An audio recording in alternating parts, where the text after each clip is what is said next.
Bonjour tout le monde, merci d'être là. Écoutez, aujourd'hui, c'est une vidéo un peu particulière parce qu'il s'est passé quelque chose au cours des derniers jours au Québec. Je pense que c'est important que vous en soyez informés. Il y a une personne qui est à ma droite que je vous présente, Stéphane Hamel. Salut Stéphane. Salut. J'ai connu Stéphane au cours des derniers jours parce qu'il s'est passé quelque chose d'un peu particulier, puis je voudrais que vous en preniez connaissance avec moi. D'abord, Stéphane, on va commencer par le début. Toi, tu es un membre fondateur de la CAQ. Tu es là depuis le début dans la coalition Avenir Québec de François Legault, au début quand il a décidé de fonder un nouveau parti politique. Oui, j'ai commencé avec la CAQ. Je m'intéressais beaucoup à la politique depuis quelques années. Alors, la CAQ, quand c'est arrivé, quand ils ont commencé, j'ai dit, ça, c'est le parti pour moi. Qu'est-ce qui t'attirait dans la CAQ puis dans François Legault? C'est M. Legault, ce qu'il disait toujours, son pragmatisme. Son pragmatisme. Ce qui est important pour moi, parce que je suis un pragmatique, je suis en informatique depuis toujours. Toi, c'est ton job dans tous les jours. Tu es un gars qui gagne sa vie en informatique. Puis, avec tout ce qui se passait dans le gouvernement, au point de vue informatique, tu le sais, on a eu des scandales, puis ça m'intéressait de savoir qu'est-ce qui se passe là-dedans. C'est quoi? Pourquoi? Parce que j'ai fait des dizaines et des dizaines d'installations dans le privé, dans des grandes entreprises. Puis, rarement, on avait un problème où ça ne fonctionnait pas, puis on était obligé de tout recommencer, le système à zéro, tandis que ça semble être la norme. Au gouvernement. Fait que là, tu étais intéressé, tu voulais que le gouvernement soit plus efficace. Tu entendais un ancien homme d'affaires qui dit on va révolutionner l'État, on va rendre ça plus efficace. Fait que tu t'es dit c'est le parti pour moi. Tu as commencé à t'impliquer. Tu t'es impliqué d'abord dans la région de Laval, à peu près à tous les échelons, comme un bon militant là, dans un parti politique. Oui. Bien, en fait, j'ai commencé dans la région de Terrebonne. Dans Terrebonne, OK, ça, dans la première campagne que j'ai faite, j'ai aidé M. Barrette. Parce qu'il faut se rappeler que le docteur Gaétan Barrette, c'était un caquiste à l'époque, candidat vedette de François Legault à Terrebonne. Là, on est en 2012 à peu près, c'est ça? En 2012, oui. OK. Et là, évidemment, une défaite électorale. Oui. Là, tu continues ton implication. Là, tu t'amènes quand tu changes de côté de la rivière, tu t'amènes du côté de Laval. Oui. Là, tu continues à t'impliquer. Puis tu as gravi les échelons jusqu'à te retrouver président d'une association de circonscription dans la circonscription de Laval-des-Rapides. Laval-des-Rapides. Oui. Là, ça fait combien d'années que tu es là? À peu près 3 ans, je dirais. Ça fait un peu plus de 3 ans que tu es président de l'association de comté de Laval-des-Rapides. Oui. Et là, arrive la crise. Voilà. La crise est arrivée. Comme tout le monde, on était confinés. C'était au début, comme toi, comme tout le monde, on se demandait ce qui se passait. On ne savait pas trop, fait qu'on ne parlait pas trop. Puis, tranquillement, le gouvernement prenait des décisions. Je n'étais pas toujours super d'accord avec les décisions, mais par solidarité. Un joueur d'équipe, tu continues à dire, OK, ils font leur possible, on va leur donner une chance. C'est ça. Fait que là, on avait, au lieu de se rencontrer tout le monde ensemble, on avait des sessions Zoom, comme tout le monde. Ben oui. On se rencontrait, on avait des rencontres avec le parti, des rencontres avec les présidents. Puis, tranquillement, je sentais aussi qu'il y avait beaucoup de gens qui n'étaient pas nécessairement contents avec tout ce qui se passait. Surtout dans la démocratie du parti, on n'était pas mis au courant de ce qui se passait. C'était beaucoup des décisions gouvernementales, une gestion par décret, puis le militantisme, les positions traditionnelles de la CAQ, ça passait en deuxième. Là. Il n'y avait plus vraiment de vie démocratique normale dans le parti. C'est ça. Puis ça a toujours été un petit peu comme ça, puis c'est ça qui m'a dérangé un petit peu avec la CAQ. Puis j'imagine aussi, j'ai parlé avec beaucoup de gens, c'est comme ça aussi dans les autres partis. Il n'y a plus vraiment de démocratie comme on la connaissait quand j'étais jeune. Parce que moi, je ne connaissais pas trop la politique avant de commencer en 2012. Je me souviens qu'il y avait au départ, il y avait les candidats, tu pouvais te porter candidat, puis tu allais voir l'association de comté pour le parti que tu voulais. Il y avait une investiture, les membres votaient, le monde qui voulait se présentait, puis il y avait un vote, puis celui qui avait le plus de votes gagnait, puis ça finissait là, puis c'était le candidat officiel du parti dans la circonscription XYZ. Exactement. Puis là, présentement, à la CAQ, tous les candidats, sans exception, sont nommés par le premier ministre, par François Legault. François Legault, il n'y a pas de démocratie interne, en fait, à la CAQ. C'est le chef qui choisit, puis il choisit en fonction de ses critères à lui. Puis il décide, lui, je veux qu'il soit candidat, lui, je veux pas qu'il soit candidat. Donc, c'est un peu ça, c'est comme ça que ça fonctionnait à l'intérieur de la CAQ. Ça fonctionne encore. C'est comme ça depuis pas mal le début. Il y a un contrôle. Je ne dis pas que c'est une mauvaise chose de contrôler les candidats, la qualité des candidats. Sauf que, en faisant ça, il y a comme une démocratie qu'on a perdue. Évidemment. Tout est contrôlé, central. Tout ce qu'on est, finalement, les présidents ou l'exécutif des comtés, on est là tout simplement pour ramasser de l'argent. Donc, c'est une machine à faire du financement un peu, là, la CAQ. C'est tout. C'est juste ça. Là, pendant la crise, tu sens qu'il y a de plus en plus de gens qui se posent des questions, qui ne sont pas tous nécessairement d'accord avec les décisions du gouvernement, mais par solidarité, tout le monde garde un visage uni. Là, toi, c'est quoi qui a fait, à un moment donné, tu as dit, là, ça commence à être beaucoup. Qu'est-ce qui a fait qu'à un moment donné, ta coupe a commencé à déborder? C'est la dérive. Puis aussi l'inconsistance. Toutes les incohérences d'une décision à l'autre, là? Ben écoute, au départ, pas de masque. Ah oui, c'est vrai. Pas de masque. On ne veut pas les masques. Les masques ne fonctionnent pas. C'est une fausse sécurité. C'est une fausse sécurité. Tout ce qui marche, lavez-vous les mains. Toussez-vous d'un coude. Toussez-vous d'un coude. C'est ça qui marche. Là, tout d'un coup, bon, ben peut-être, si vous voulez, vous fabriquer des masques. Ah oui, il fallait se fabriquer des masques au début, mais pas les masques N95. Il ne fallait pas mettre ça. Il fallait les faire nous autres mêmes avec des anciens bas qu'on mettait un élastique après. Là, après ça, oups, les masques dans le métro, dans les transports en commun. Transports en commun, il fallait mettre le masque. Puis là, ça fait pas longtemps, là, on disait les masques, c'est pas bon. Là, on est rendu obligatoire. Non, mais à ce moment-là, oui. Là, on dit les masques obligatoires dans le métro, dans les transports en commun et tout et tout. On avait tout encore frais à la tête que les masques, c'était pas bon, il fallait se laver les mains. Là, tout d'un coup, pouf, les masques partout obligatoires à l'intérieur. 18 juillet l'année dernière. 18 juillet l'année dernière. J'ai rien dit parce que aussitôt que quelqu'un disait quelque chose, ça c'était le début, là, aussitôt que quelqu'un disait quelque chose contre, bien, il y avait une armée de trolls ou de journalistes ou quoi, qui les traitaient d'anti-masques, anti-ci, anti-ça, des tatas, des covidios, des touristes tatas, des édentés, nomme-les, tous les qualificatifs passés, fait que tu avais peur de te faire accuser dans le net 1, là. Je pense que tout le monde a peur de se faire accuser. Puis c'est ça, là, c'est à partir de là que ça a commencé à être très insidieux, cette menace envers à peu près tout le monde au Québec qui était contre. Ou qui posait des questions. Posait des questions. C'est pas nécessaire, moi, je ne suis pas nécessairement contre le masque ou contre les mesures, mais on peut-tu poser... On peut-tu comprendre? On peut pas poser de questions. On peut pas... Puis les journalistes, la même chose dans les conférences de presse. Jamais quelqu'un a posé la question, mais qu'est-ce qui s'est passé entre maintenant, où les masques sont obligatoires, et le moment où tu nous disais de juste nous laver les mains, puis que c'était ça, puis qu'ils nous expliquaient sans cesse que le masque n'est pas bon parce que tu vas te mettre dans... Tu vas te mettre Dr. les mains Arruda nous avait tout expliqué ça. Ils ont tout expliqué ça, fait que... À un moment donné, fait que ça, c'est les incohérences. Les premières lumières qui allument dans le tableau de bord, là, tu te dis là, il y a quelque chose qui marche peut-être pas, mais tu n'en parles pas trop parce que tu as peur de te faire étiqueter de tout et non. Fait que là, ça continue, puis la crise avance et les mesures deviennent de plus en plus coercitives. Là, on tombe en confinement quelques semaines plus tard. Confinement. Défi 28 jours au début. 28 jours. Oui. Le défi 28 jours.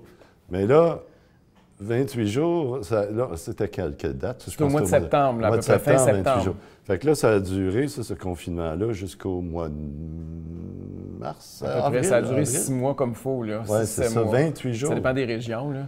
Puis, pendant ce temps-là aussi, juste un petit peu avant, il y a la France qui a mis un couvre-feu. Oui, les Français ont mis le couvre-feu avant nous. Les journalistes, mais c'était en place du confinement, eux autres. C'était le couvre-feu.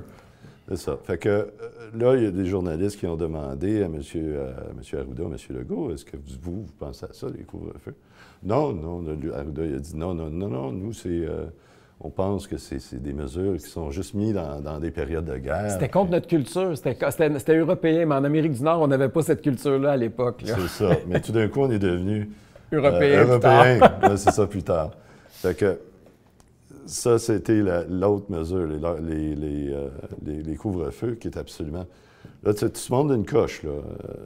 Là, c'était le couvre-feu, si on est rendu au mois de février à peu près. Ouais, là, ça avance. Là, tu montes d'une coche. Là, les vaccins arrivent, par exemple, une couple de mois plus tard. Fait que là, on est correct, là, on va être sauvés, les vaccins arrivent. Là, c'est la liberté, la normalité, enfin, pour vrai, là. Oui, oui. Puis encore là, je suis pas contre les vaccins. Je suis pas contre absolument rien de ça. Au contraire, pas encourage, mais allez voir votre médecin. Demandez-lui si c'est correct pour vous autres de vous faire vacciner. Puis là, arrive l'idée du passeport vaccinal. Là, c'est un autre step, c'est une autre étape, une nouvelle affaire. Puis là, on est rendu là, on est en plein dedans, là. Et là, est-ce que ça a été la goutte qui a fait déborder le vase pour toi? C'était une partie de la goutte. Right? Une partie de la goutte parce que, tu sais, comme je t'explique, c'est un crescendo. Hein. Oui, ça monte depuis le début, la coupe est de plus en plus pleine, mais à un moment donné, il y a une goutte qui fait que ça déborde. Oui. Alors, puis moi, je ne suis pas vacciné, j'ai une condition médicale. Je ne peux pas me faire vacciner. Tant qu'il n'y aura peut-être pas plus de données sur ma condition médicale, ton médecin ne te le recommande pas. La prudence. Prudence, OK. Hein? Dans le doute, abstiens-toi, puis on va avoir plus de données à un moment donné avec ta condition. Alors, la goutte, vraiment la grande goutte qui a fait déborder le vase, c'est le discours des médias actuellement. Qui disent... tu as eu M. Lejeune. Oui, la semaine passée. Il parlait d'amour, il parlait de... Personnes âgées. Des personnes âgées et tout ça. Et là, ce que je sens dans les médias, c'est une tendance à diaboliser les gens qui ne sont pas vaccinés. Puis tout le monde est pour la passe vaccinale, mais on oublie ceux, peu importe la raison, right? Peu importe la raison. Que ce soit des raisons médicales comme toi ou autre. Que ce soit des médicales comme moi ou des raisons. La sagesse, c'est la prudence. Hein? Ça n'existe plus. Là. Ça n'existe plus. On n'a plus le droit d'être prudent, de dire je vais attendre, Puis là, on utilise les méthodes de propagande les plus incroyables pour forcer les gens à aller se faire vacciner au lieu de mettre la vaccination obligatoire. Parce qu'ils ne peuvent pas légalement la mettre obligatoire. Donc, ils utilisent des méthodes qui, autrement, pourraient pas... Ils rendent finalement la vaccination obligatoire. Sans le dire. Pas sans le dire. Ils font quelque chose qu'ils n'ont pas le droit de faire, mais d'une façon détournée. C'est ça. Puis c'est ça qui a fait... Là, tu as dit, wow, c'est assez. Tu comprends? C'est l'accumulation, puis à un moment donné, le point que dire que là, on est en train de me forcer à faire quelque chose en utilisant une méthode pernicieuse. D'utiliser la haine. La division. La haine aussi. La haine des gens qui ne sont pas vaccinés. Les gens qui sont contre, qui ne veulent pas se faire vacciner, c'est les pires gens de la société. C'était des moins que rien. C'était des moins que rien qui crient liberté, liberté dans la rue. Bien, je m'excuse, mais la liberté. C'est une valeur précieuse qu'on s'est battu pendant des siècles pour l'avoir. C'est une des valeurs fondamentales de notre société. Absolument. C'est la base de toute notre société. C'est la base de la démocratie. Et là, est arrivé un point, puis ça, c'est quand même assez récent. Là, on parle du 23 juillet, pardon. C'est quand même, ça fait même pas 2 semaines. Ouais. Là, tu as dit assez, c'est assez. Tu t'es installé devant ton ordinateur, tu es allé sur ta page Facebook personnelle et tu as écrit un message. Là, tu as pensé, ça faisait-tu longtemps que tu mûrissais ça? Ça faisait un bout de temps. Hein? Ça faisait longtemps que tu y pensais. Ça fait depuis le début. Je regarde les inconsistances. Mais tu voulais pas, t'en parlais pas trop à ton environnement parce que tu avais peur des répercussions puis des jugements. Mais là, le 23 juillet, tu as pris ton courage à 2 mains. Tu es allé sur ta page Facebook personnelle qui est réservée juste à tes amis, personne ne peut la voir. Puis tu as écrit un texte, là, on va le montrer à l'écran, puis je vais le lire à voix haute. Donc, le temps des graves décisions est imminent. La prudence, l'autocensure, la peur de détonner ont fait leur temps. Place au courage, place à la sagesse. Il est temps d'arrêter d'être tiède et de prendre position. Bon, jusque-là, c'est OK, on fait une mise en garde, mais qu'est-ce qui s'en vient? Je ne suis pas vacciné et je ne me ferai pas vacciner. C'est une décision personnelle que je n'ai pas à justifier. Là, on vient de comprendre pourquoi. Et si le gouvernement m'enlevait des droits par une passe machin truc liberticide, on comprend qu'il parle du passeport vaccinal, je m'y opposerai et ils auront l'odieux de m'expulser du parti que j'ai aidé à fonder. Fin du post qui a été mis sur Facebook le 23 juillet. Donc là, tu as écrit ça, tu as dit dans le fond, moi je suis contre le passeport sanitaire, tu l'as dit publiquement, le passeport vaccinal, je n'y crois pas, je vais m'y opposer, puis si je ne peux pas dire ça, bien vous m'expulserez. Exact. Fait que tu savais qu'il y avait un risque que tu te fasses expulser en écrivant ça. Non. Je savais qu'il y avait pas, je savais pas qu'il y avait un risque, je savais que j'allais me faire expulser. Mais officiellement, la Coalition Avenir Québec n'a jamais pris position en faveur d'un passeport vaccinal. François Legault l'a dit comme premier ministre, le ministre de la Santé, Christian Dubé, l'a dit comme ministre du gouvernement, mais le parti ne s'est jamais réuni. Des militants comme toi n'ont jamais voté dans un congrès ou dans un conseil général en faveur de mesures liberticides comme celle-là. Non. Il n'y a jamais eu de processus démocratique interne. Non. On ne vous a même jamais consulté par un vote secret ou un vote électronique. Non, ils ne consultent même plus les députés. C'est rendu, tout se fait à travers le conseil le bureau du premier ministre. Hein. À peu près. Tout est concentré là. Tout est rendu par décret. Et là, 4 jours plus tard, donc le 27 juillet, tu reçois une lettre qu'on va maintenant voir à l'écran qui s'intitule « Objet ». Puis là, en haut, c'est marqué « Sous toute réserve par courriel ». Fait que là, déjà, tu doutes que ce n'est pas une bonne idée. Et là, ça dit « Destitution de votre poste de président du comité d'action locale de Laval-des-Rapides ». Donc, on comprend que ce n'est pas une bonne nouvelle. Monsieur, la Coalition Avenir Québec, si après la coalition est un parti nationaliste moderne dont l'objectif premier est d'assurer le développement et la prospérité de la nation québécoise à l'intérieur du Canada, tout en défendant avec fierté son autonomie, sa langue, ses valeurs et sa culture. Ça, tu as toujours été d'accord avec ça, c'est pour ça que tu étais à la CAQ. C'est ça. Bon. La constitution permanente de la coalition, si après la Constitution, exige que les membres de la coalition soutiennent la philosophie, les politiques et les principes étant établis par la coalition. Ce que tu as toujours fait. Tu n'as jamais été contre quelque chose qui est dans le programme de la coalition. Non. Or, nous avons pris connaissance de publications et commentaires que vous avez partagés sur de nombreuses plateformes ou réseaux sociaux. En fait, c'était juste un endroit, c'était ta page personnelle et sur Facebook. Nous sommes unanimement d'avis que vous êtes ouvertement opposé aux principes de la Constitution, là on parle du parti, non pas du gouvernement, et en défaut de respecter les exigences décrites ci haut. Bon. En conséquence, le 26 juillet dernier, donc 3 jours après qu'il ait publié ça, le Conseil exécutif national de la Coalition a mis fin à votre mandat en prenant une résolution à cet effet en vertu des dispositions des articles 6.3 et 11.1c de la Constitution. À la lumière de cette résolution, soyez avisés que nous mettons fin à votre mandat immédiatement. La présente vous est envoyée sans préjudice et sous stricte réserve de droits et recours de la coalition dans les circonstances, veuillez agir en conséquence sincèrement et c'est signé Maître Céline Tessier. Et j'agis en conséquence. Et tu agis en conséquence, c'est pour ça que tu es ici aujourd'hui. Mais là, d'abord, Madame le Maître Tessier, tu ne connais pas l'avocate qui a envoyé ça, là? Je pense qu'on l'a déjà vu dans les congrès. Dans des réunions, tu l'as déjà Dans vu, les c'était congrès, l'avocate du ouais, parti. c'est ça. Fait que là, tu reçois une lettre d'avocat pour te dire vous n'êtes plus président, mais tu n'as reçu aucun appel de personne. Là. Le parti ne t'a pas appelé, le cabinet du premier ministre ne t'a pas appelé, personne ne t'a avisé. Non. Tout ce que tu as reçu, c'est un courriel qui te dit t'es out. Exactement. Comment tu as accueilli ça quand tu as reçu ça? Je savais. Je t'en savais. doutais, là? Je m'en doutais. C'était évident. Aussitôt que j'avais posté ça sur mon Facebook, je regardais mes emails où je regardais. Puis j'ai aussi des amis qui me l'ont fait comprendre aussi que c'est clair que à la CAQ, c'est croix ou meurt.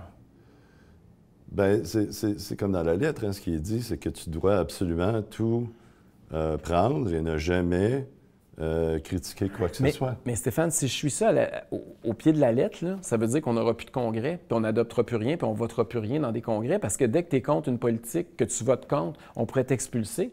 Ça veut dire que si, admettons, il arrive là, puis au prochain congrès, il présente une motion pour dire on appuie notre gouvernement avec son passeport sanitaire, tous ceux et celles qui vont voter contre à la résolution puis qui vont lever leur carton, out. C'est ça qu'ils veulent qu'ils disent. C'est un petit peu caricatural, mais ça ressemble un petit peu à ça, parce que les propositions qui sont faites par le conseil exécutif là, à la CAQ, Bien, ils prennent... la façon que ça fonctionne, c'est qu'ils font des tables régionales, qui est un semblant de démocratie en prenant les opinions d'un petit peu tout le monde, puis en prenant les propositions.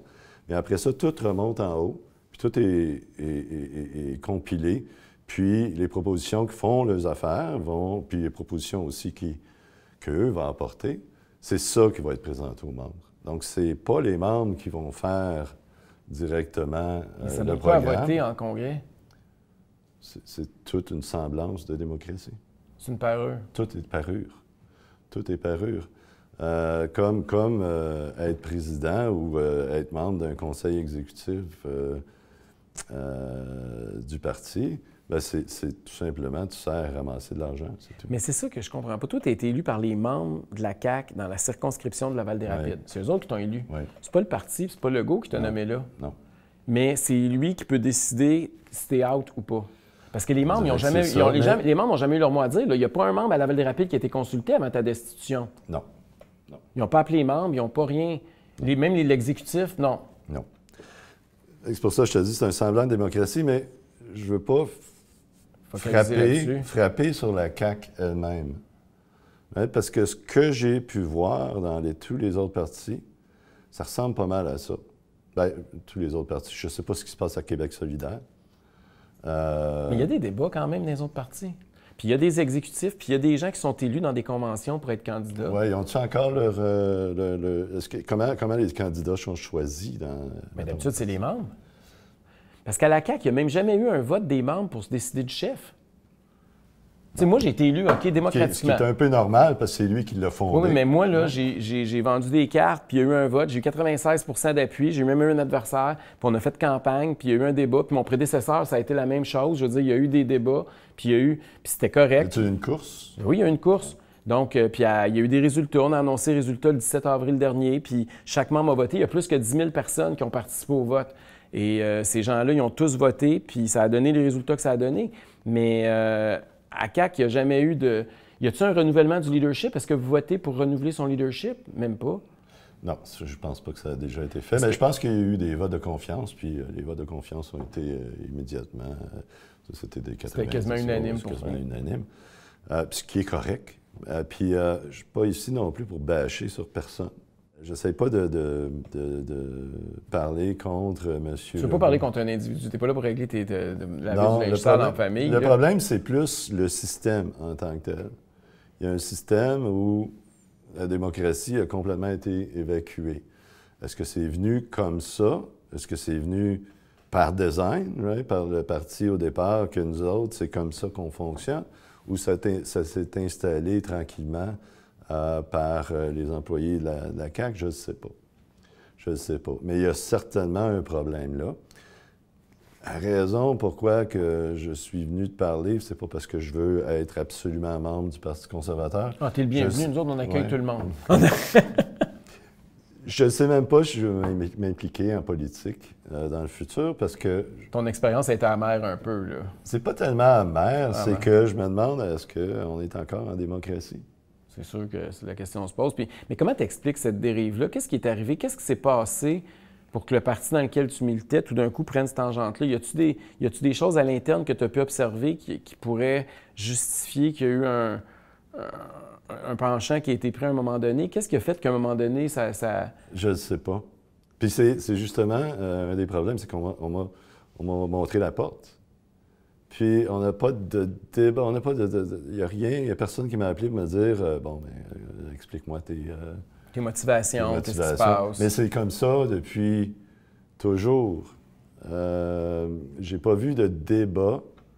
Puis ça, c'est la même chose, la tendance dans la société, c'est que le débat, maintenant, il n'existe plus. C'est très difficile, c'est de plus en plus difficile d'avoir des débats. Il n'existe plus. Aujourd'hui, il faut qu'on pense tous pareil ou à peu près, là. C'est ça. Fait que, est-ce que c'est la CAQ qui est devenue comme ça ou tout d'un coup, la société est devenue comme ça? Évoluer dans ce sens-là. Ou si les deux vont ensemble, moi, c'est... Ou c'est l'effet de l'usure que le système, notre système politique actuel, est-ce qu'il est dépassé? Puis il faut peut-être le regarder tout le monde ensemble. Démocratiser. On avait parlé de faire, de dire, ce serait bien peut-être de faire des États généraux et regarder avec nos meilleures personnes dans la société. puis de mettre tout le monde ensemble, dire regardez comment le système de santé est complètement à terre, regardez le système d'éducation, regardez tout ce qui se passe avec la DPJ et tout ça. On dirait que tout... Le système craque de partout, c'est ce que ça craque de partout, et je pense que c'est la pandémie qui a mis ça en lumière.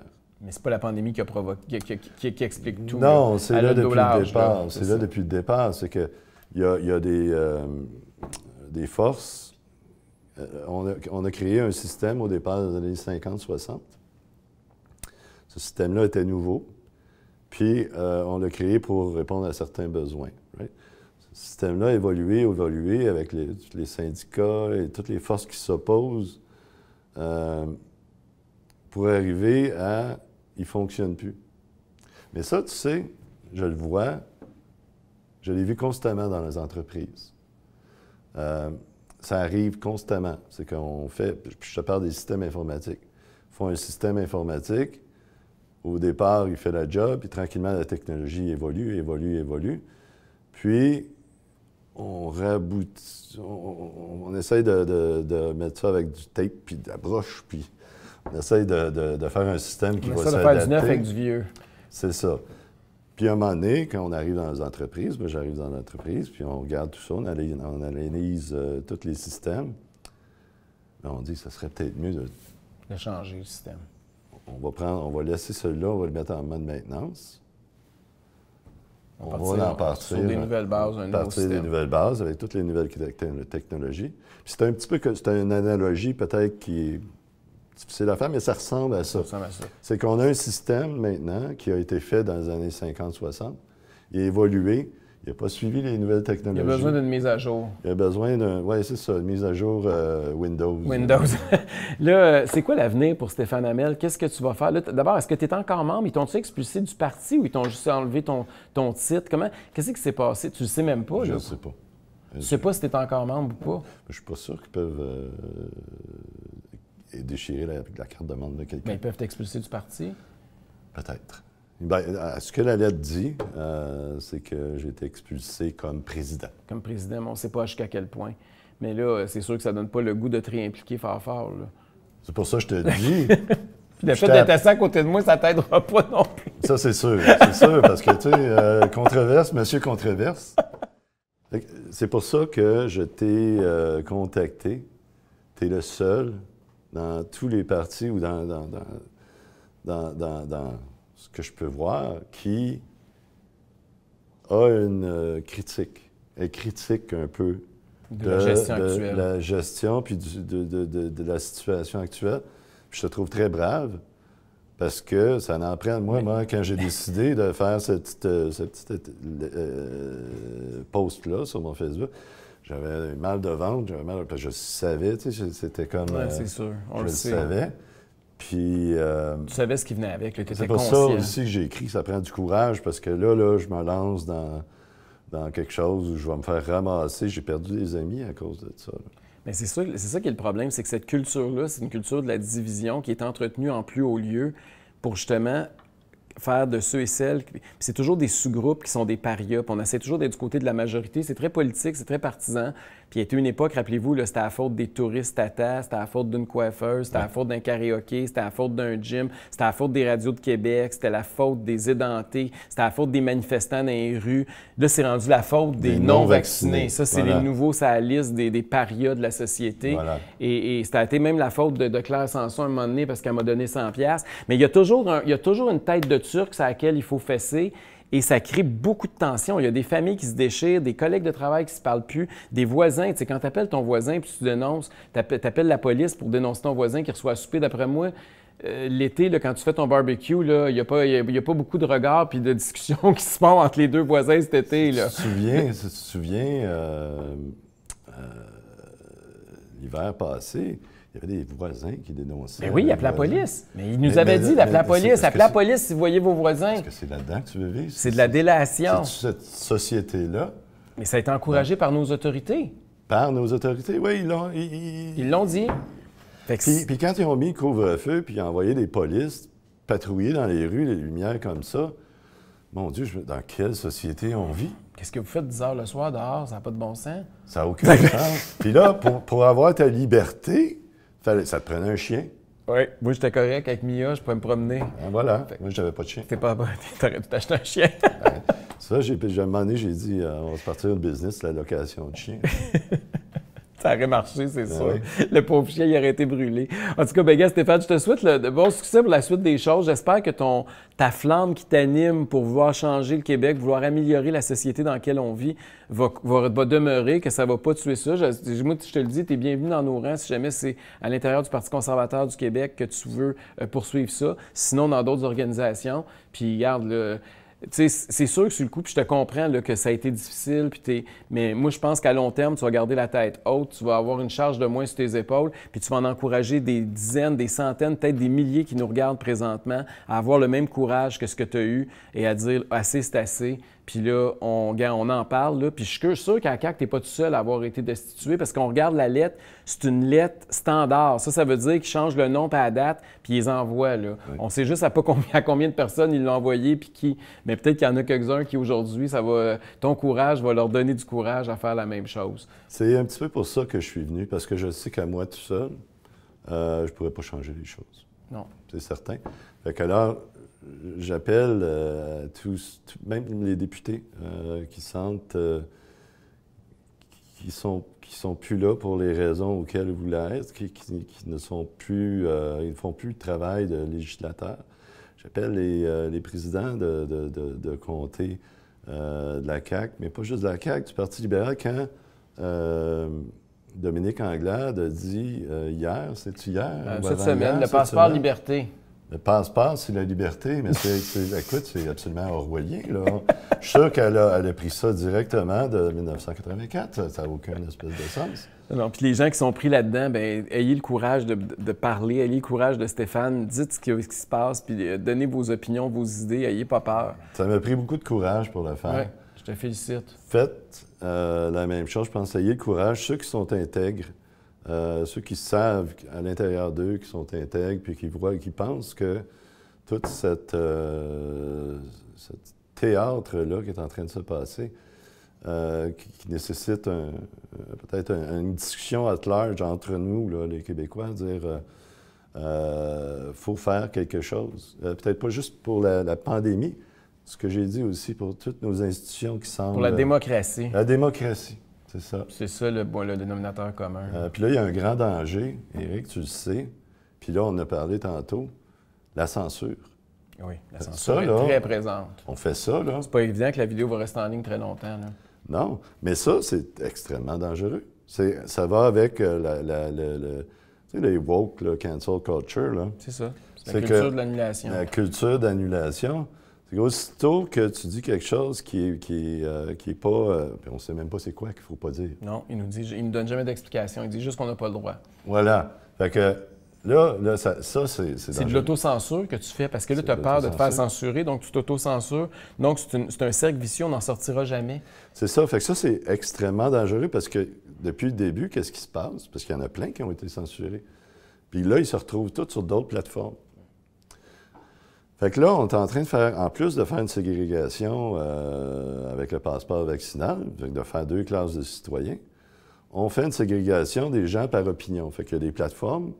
En fonction de ton opinion. En fonction de ton opinion. Toutes des chambres d'écho. Chambres d'écho. Fait que tous ceux qui ont une opinion, on pourrait dire, orthodoxe, vont tous se retrouver sur Twitter. Puis ils pensent que tout le monde pense comme eux. Parce qu'il n'y a plus d'opposition, les autres sont ailleurs. C'est très dangereux. C'est une société ultra divisée. La démocratie, là, le mot « parlement » veut dire « se parler ». Peu importe les opinions et que vous avez. mentir aussi, non? C'est pas ça, vraiment, non? J'ose espérer que c'est pour se parler, puis ensuite débattre, puis arriver à une position commune. Ouais.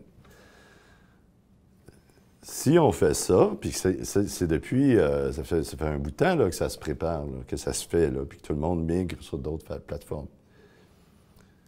Là, avec le gouvernement fédéral, qui avec sa loi C10, bien, il pourrait dire, ces plateformes-là, pouf, on les éteint. Fait que tu viens de tuer toutes, d'une shot, bang, tu viens de tuer toute ton opposition, tu te retrouves tous avec des gens qui ont la même pensée.